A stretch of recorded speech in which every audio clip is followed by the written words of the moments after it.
गड आला पण सिंह गेला. संध्याकाळची वेळ होती. आईसाहेब आपल्या वाड्याच्या सज्जातून बाहेर बघत उभ्या होत्या.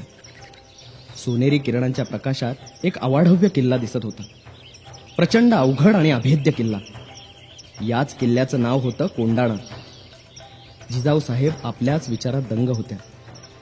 त्या किल्ल्यावर मुघलांचं हिरवं निशाण फडकत होतं. हा किल्ला आपल्या स्वराज्यात का नाही? एवढ्यात शिवबा तिथे आला. त्यांनी पाहिलं की कोंडाण्याकडे पाहत आपली आई अगदी दंग झाली. त्यांनी तिच्या मनातला विचार ओळखला आणि शिवबा म्हणाला, आईसाहेब काय आहे आपल्या मनात? आईसाहेब म्हणाल्या, या किल्ल्यावरचं हिरवं निशाण आम्हाला बोचतंय. शिवबा म्हणाला, आईसाहेब ते तर आम्हालाही खुपतंय. आईचीच इच्छा, ती पूर्ण करायलाच हवी. शिवबानं लगेच आपल्या मावळ्यांना बोलवलं. सगळे जमा झाले. आता महाराज कोणती कामगिरी सांगतात ते ऐकायला सगळ्यांनी कान टवकारले. महाराजांनी कोंडाणा किल्ला घेण्याचा विचार सांगितला. सगळ्यांना विचारलं, कोण जिंकेल हा गड? हा गड फारच अवघड होता.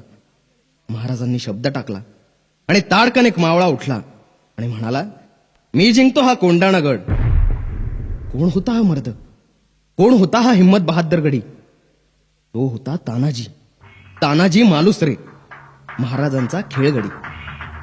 तानाजी कोकणातल्या उमरठ या गावचा. तानाजी अंगापिंडानं भरदार होता. अरे छाती तर एखाद्या बुरुजासारखी बुलंद होती. हा किल्ला जिंकायला फार अवघड, जीवाशीच खेळ होता. पण निधड्या छातीच्या तानाजीनं तो खेळ स्वीकारला. त्याच्याबरोबर त्याचा भाऊ सूर्याजी पण आला होता. तानाजी आणि सूर्याजी अगदी राम लक्ष्मणासारखे भाऊ होते. खरं म्हणजे तानाजी आपल्या मुलाच्या रायबाच्या लग्नाचं आमंत्रण करायला आला होता.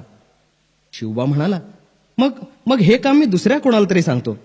तेव्हा ताडकन तानाजी उठला आणि महाराजांना म्हणाला, आधी लगीन कोंडाण्याचं, नंतर माझ्या रायबाचं. तानाजीनं स्वराज्यासाठी आपल्या मुलाचं लग्नही बाजूला ठेवलं. शिवाजी महाराजांचं स्वराज्याचं काम हे पहिल्यांदा करायचं, हा त्याचा बाणा. मग मध्यरात्रीच्या वेळेला तानाजी आपल्या 500 मावळ्यांना घेऊन निघाला. आभाळात चांदण्या लुकलुकत होत्या.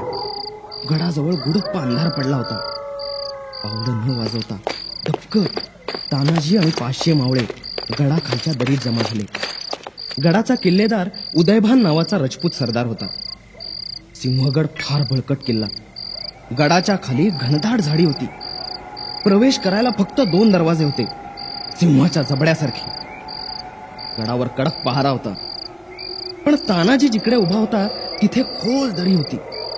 त्यामुळे तिकडून कोणी येऊ शकणार नाही, म्हणून तिथे पहारा नव्हता. तीच बाजू तानाजीने निवडली. आपल्याबरोबर तानाजीने एक घोरपड आणली होती. तिचं नाव यशवंती.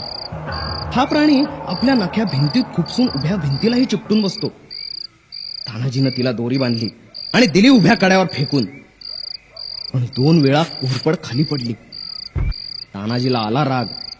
तो घोरपडीला म्हणाला, यशवंती, आता पुन्हा पडलीस तर तुकडे करून भाकरी बरोबर कच्च खाईन. काय गंमत, घोरपड बसली की कड्याला चिकटून. तानाजी आणि त्याचे मावळे भराभर गड चढून वर गेले.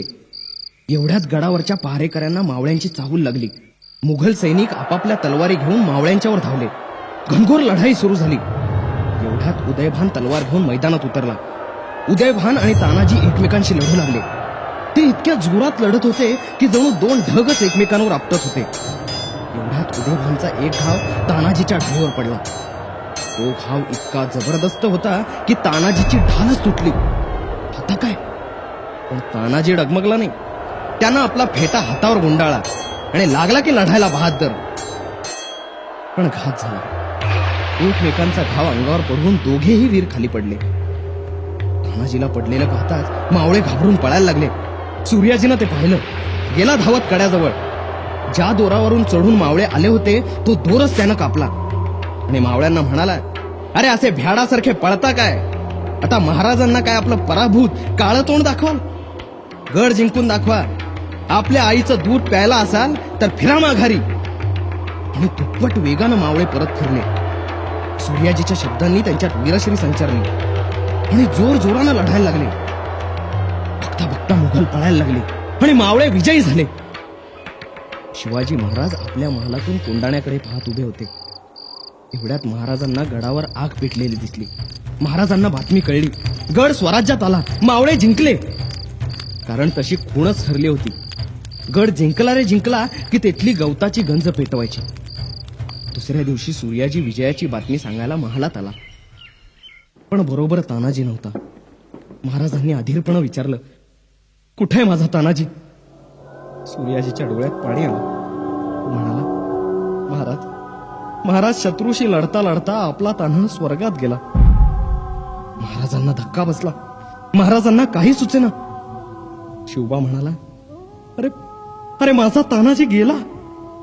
गड आला पण माझा सिंह मात्र गेला.